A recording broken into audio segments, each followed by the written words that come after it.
Sang Sabda telah menjadi manusia dan tinggal di antara kita.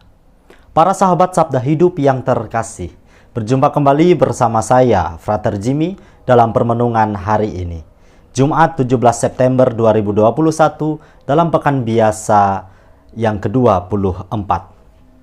Permenungan kita akan diambil dari Injil Lukas bab 8 ayat 1 sampai ayat yang ketiga. Mari kita mempersiapkan diri kita untuk mendengarkan dan merenungkan sabda Tuhan. Dalam nama Bapa dan Putra dan Roh Kudus. Amin. Semoga Tuhan beserta kita sekarang dan selama-lamanya. Inilah Injil suci menurut Lukas.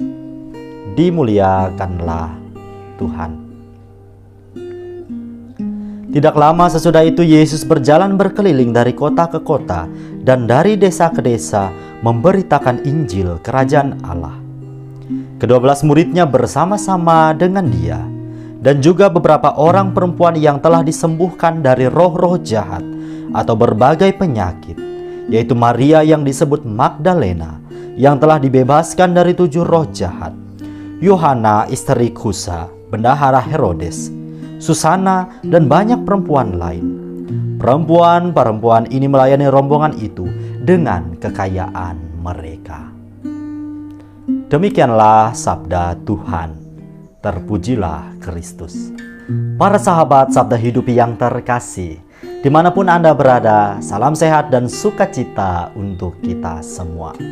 Injil yang baru saja kita dengarkan tadi menampilkan sebuah kisah yang sangat meneguhkan, sekaligus juga memberikan inspirasi bagi langkah pesiarahan iman kita. Di mana di sana disebutkan beberapa tokoh yang turut serta dalam perjalanan Yesus bersama para muridnya. Nah, yang istimewanya pada hari ini ialah tokoh-tokoh ini ialah kaum perempuan. Di sini kita dapat merefleksikan bahwa sudah sejak lama, bahkan sejak Yesus melakukan karyanya di dunia, perempuan-perempuan mendapat tempat yang istimewa dalam karya pelayanan Yesus setiap hari. Nah, mereka ini adalah kelompok orang-orang yang telah ditolong oleh Yesus, baik mereka yang sakit maupun mereka yang memiliki persoalan. Di sini kita dapat melihat bahwasannya orang-orang ini telah membuka diri, merasakan sentuhan kasih Allah yang begitu nyata dalam hidup mereka. Dan diceritakan dengan sangat indah, mereka melayani Yesus bersama para murid dengan kekayaan mereka. Ketulusan dapat kita lihat dalam kisah ini, bahwasannya mereka melayani Yesus bersama dengan rombongannya melalui seluruh kekayaan mereka.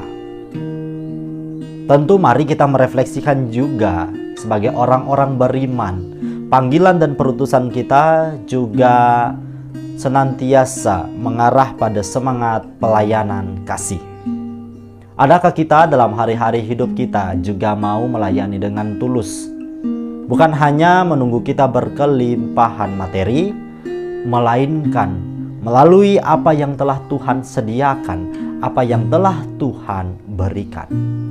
Pelayanan yang tulus senantiasa berbuah berkat. Bahwasanya kita melayani demi menghadirkan berkat Allah yang melimpah dalam kehidupan kita setiap hari. Para sahabat Sabda Hidup yang terkasih, menimba semangat dari beberapa tokoh yang disebutkan dalam Injil pada hari ini, kita pun juga harus membuka diri, merasakan secara langsung sapaan Tuhan Allah dalam hidup kita. Terkadang kita terlalu mengabaikan kebaikan Tuhan. Nanti kita baru bersyukur kalau kita mendapat berkat yang sangat besar dan begitu banyak. Tetapi bahwasannya kita lupa bahwa setiap hari selalu ada berkat yang Tuhan nyatakan dalam hidup kita. Adakah kita juga memanfaatkan hari-hari hidup kita untuk melayani Tuhan Allah? Melalui apa? yakni melalui perjumpaan kita, melalui tugas dan tanggung jawab yang kita emban setiap harinya. Bukan melulu soal pelayanan di gereja. Puji Tuhan kalau memang kita ikut terlibat secara aktif dalam pelayanan kepengurusan di gereja. Tetapi lebih daripada itu, adakah kita juga memanfaatkan profesi kita, talenta yang Tuhan berikan kepada kita sebagai sarana untuk melayani dengan penuh kasih demi kemuliaan nama Tuhan Allah.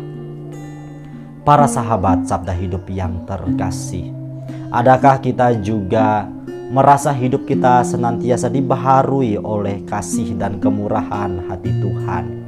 Kita pribadi-pribadi yang telah diselamatkan, tentu dalam hari-hari hidup kita harus merasa senantiasa dibimbing dan didampingi langkah peziaran hidup kita oleh Tuhan Allah. Adakah kita juga merasakan kehadirannya melalui perjumpaan dengan orang-orang yang ada di sekitar kita, sehingga kita memandang mereka sebagai sahabat yang harus juga kita perhatikan, kita layani semampu kita melalui talenta yang telah Tuhan Allah berikan kepada kita masing-masing. Sekiranya bacaan Injil yang kita dengarkan pada hari ini mampu memberikan peneguhan iman kepada kita bahwasannya hidup kita ialah hidup untuk saling melayani satu sama lain, dan pelayanan kita bertujuan untuk menghadirkan berkat Allah sebanyak mungkin dalam kehidupan sehari-hari. Selamat beraktivitas. Semoga Allah yang Maha Kuasa memberkati kita, melindungi kita terhadap dosa, dan menghantar kita ke hidup yang kekal. Amin. Dalam nama Bapa dan Putra dan Roh Kudus. Amin.